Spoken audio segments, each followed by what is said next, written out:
Welcome to today's video, guys. Today we're going to talk you through the 4 biggest mistakes people are making when they're trying to grow their delts and why they're not seeing progress. So stay tuned in as we're going to take you through all these 4 mistakes that you're probably making right now and teach you how to correct them so you build more muscle faster with less work. Now, mistake number 1, so I see this all the time when people are doing shoulder press variations. Now, and it's also the same with chest press. They think that you have to bring the dumbbells together and touch them. Now, in reality, what you want to be doing with the dumbbells is actually keeping them moving in a straight line rather than converging in, because when people try and converge in and they try and bring their dumbbells together in the middle, they actually end up lifting their shoulder girdle and lifting with their traps, which isn't training the delts. And this will also create a very unstable environment for you to be able to press a lot of weight with, which is essentially what you're going to need to do to grow more muscle mass, is have a strong foundation to push the weight from. And if you're trying to push a dumbbell up and shrug up, and you're trying to shrug up into this position here, you're going to be incredibly weak.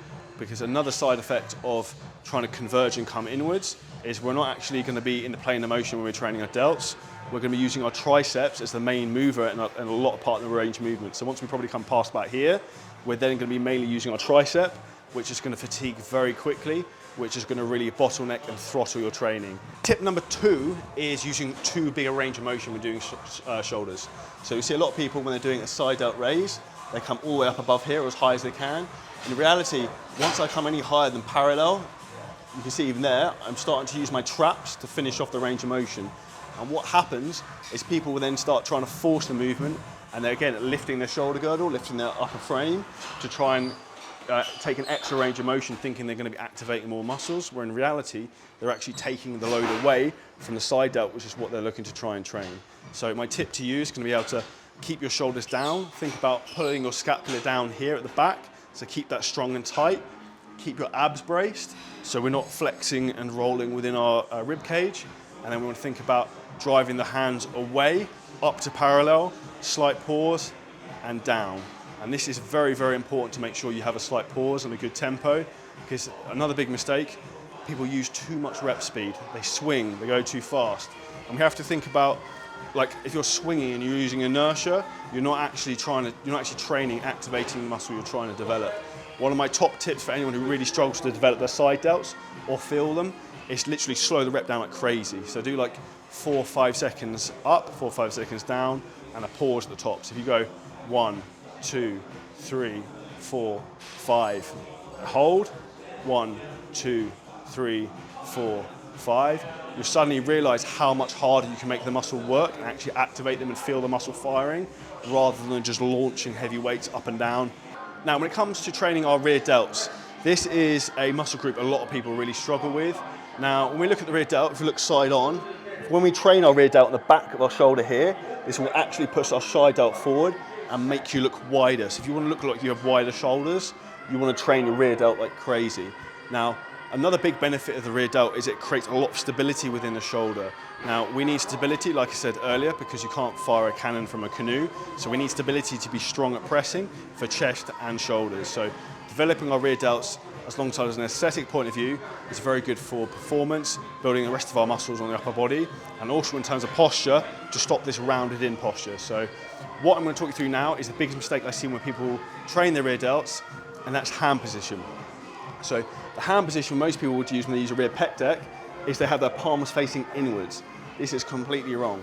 What this is going to lead to, by doing this range of motion, as you'll see in my scapula, my back here, is you end up pulling from your shoulder blades. So you're using very much your mid-back, you're using your rhomboids and your lower traps. Well, what we're actually trying to target is our rear delts. So how we can efficiently target our rear delts is always have your hands palms facing down, or actually have your hands slightly internally rotated inwards. Push your hands away at the beginning of each rep of every movement, and then drive away. And even with like some machine, if you're using a dumbbell, I like to come slightly up, like a slight angle away, and I find that's the best way you can really activate and target the rear delt muscle, and not be pulling into your rhomboids, lower traps, which is a big mistake most people make, and why they just feel their upper back getting very tight, and they feel nothing within their shoulders. As we mentioned earlier in regards to rep speed, when rear delts in particular, a lot of people struggle to feel. So again, 2 tips for that: slow down the reps. Number 2 is if you've got a training partner, when you're training that muscle group, get them to literally touch you, put your fingers on their rear delt so you can feel what you're trying to train, and that will make a big, big difference. Lastly, bonus tip for massive shoulders. The key to big shoulders is putting tension through the muscle.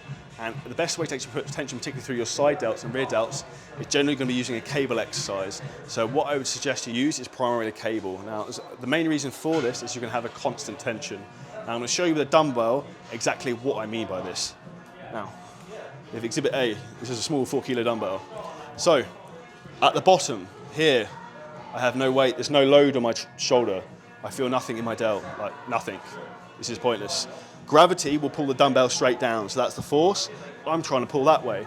So the line of force of gravity pulling down isn't opposing the way I'm trying to go, so that's not going to do anything.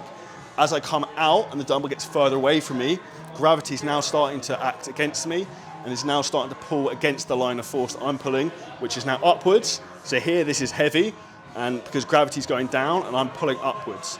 So there's a lot of weight at the top, there's nothing at the bottom of the range of motion. So this is why dumbbells are suboptimal in terms of actually recruiting your delts if you struggle. Whereas if you use a cable and you load it up correctly, you can have a tension from the very bottom of the movement through the full range. So you're going to activate more muscle fibers and get better development through your shoulders. This is one of the keys in terms of development of your shoulders, is actually understanding this concept. That's a wrap, guys. When we come to talking about shoulders, when we talk about training splits and how to train your shoulders optimally, I would suggest they respond very, very well from a high frequency approach and a slightly lower volume. So training them a couple times over the week and tagging in extra amounts of side delt and shoulder work on the end of, say, back sessions or other sessions works very well. If you're doing something like a push-pull leg split, I'd recommend you have one workout of your push session, which is more shoulder and incline dominant, and one chest session that's more, push session that's more chest dominant. And that will make a big difference in terms of hitting your shoulders more frequently and breaking down the muscle tissue more often so it can repair, grow bigger and stronger, and just repeat that process. Also, when it comes to rep ranges in regards to shoulder training, I would suggest in particular for the side delts and rear delts, you want to maybe target slightly higher reps, so probably something 15 to 20 reps, you will find works really, really well and is highly effective. You don't want to be doing anything for shoulders less than 8 reps. Shoulders are a muscle group that have a very poor blood supply, so they tend to favour slightly higher rep ranges. So that's a wrap. This is a video on terms of 4 biggest mistakes it comes to in developing your shoulders that you're probably making right now. If this video was helpful, insightful, drop us a comment below. We'll see you in the next video. Smash the like button, hit the subscribe, and if you need help building your ultimate physique, smash the link below this video and you can book in your free strategy call with myself and the CJ coaching team.